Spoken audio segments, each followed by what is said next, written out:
of self-motivation.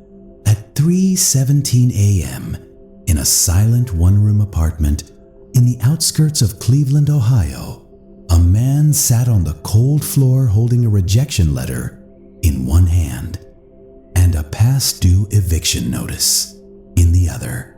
The lights were off. The heater wasn't working.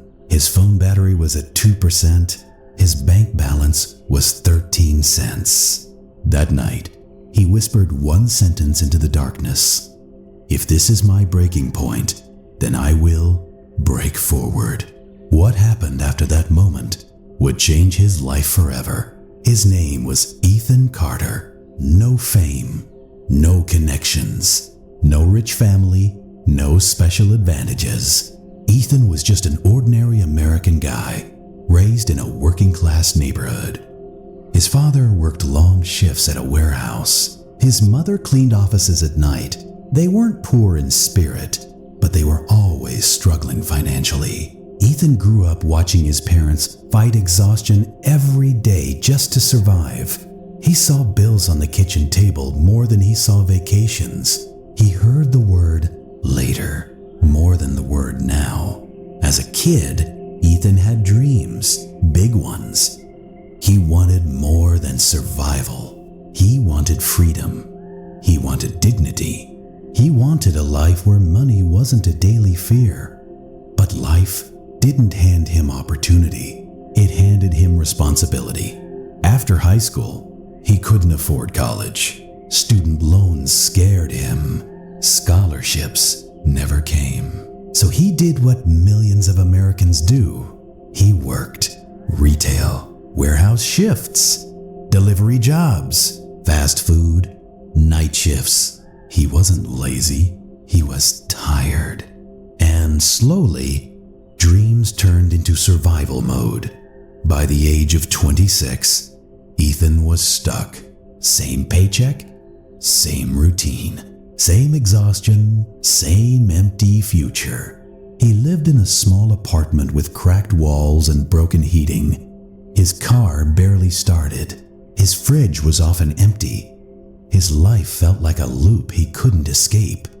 He applied for better jobs. Rejected. Applied again. Rejected.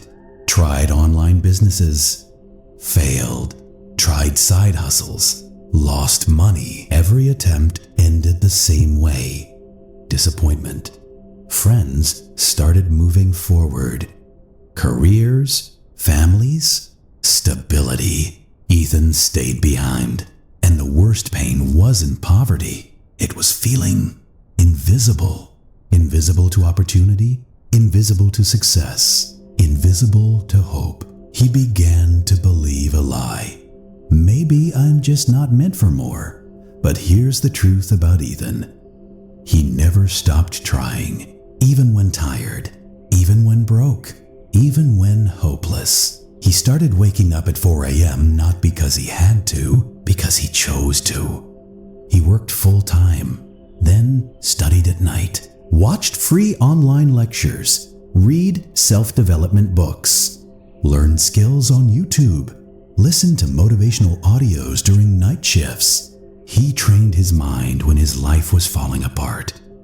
There were days he slept only 3 hours, days he skipped meals, days he cried alone, days he wanted to quit, but no one saw the struggle.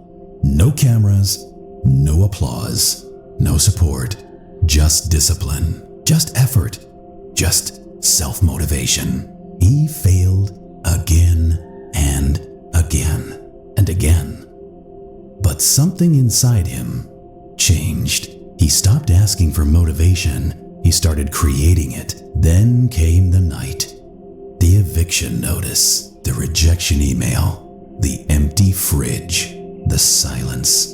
Ethan sat on the floor, back against the wall, and broke down. Not loud, not dramatic, just silent tears. He thought of his parents, their sacrifices, their tired faces, their endless struggle. He whispered, "I tried. I really tried. For the first time in his life, he felt truly defeated. Then, his phone buzzed. A voicemail from his mother. She said, "Son, I don't care if you fail 1,000 times. I care that you never stop believing you were created for more. Even if the world closes every door, you keep knocking." He closed his eyes, and something inside him woke up. That night, Ethan didn't sleep. He didn't cry. He didn't complain. He made a decision. Not a wish, not a hope. A decision. I will not live a small life in a big world. He created a plan. Not perfect, not fancy, just consistent. He chose one skill, one direction, one focus. He committed to daily discipline. No excuses, no breaks, no distractions. He stopped waiting for motivation. He built self-motivation through identity. I am the man who doesn't quit. Months passed, no miracles, no viral moments, just progress, slow, quiet, real. Then one day, opportunity came, not as luck, as alignment. His skills met preparation. He got his first breakthrough, then another, then consistency, then stability. Years later, Ethan no longer lived in survival mode. He had freedom, purpose, stability, confidence, respect, peace. But more importantly, he had identity. He was no longer a man waiting for change. He was a man creating it. This is the truth. Motivation fades. Emotions change. Circumstances shift. But self-motivation is built. It is discipline. It is decision. It is identity. It is choosing growth. When comfort is easier, no one is coming to save you. No one is responsible for your future except you. Self-motivation means getting up when you feel broken, working when no one is watching, believing when nothing is visible, trying again when failure feels permanent. Your life changes the moment your mindset changes. If this story touched your heart, if you see yourself in Ethan, if you are tired of feeling stuck, then this is your moment. Like this video to support real stories.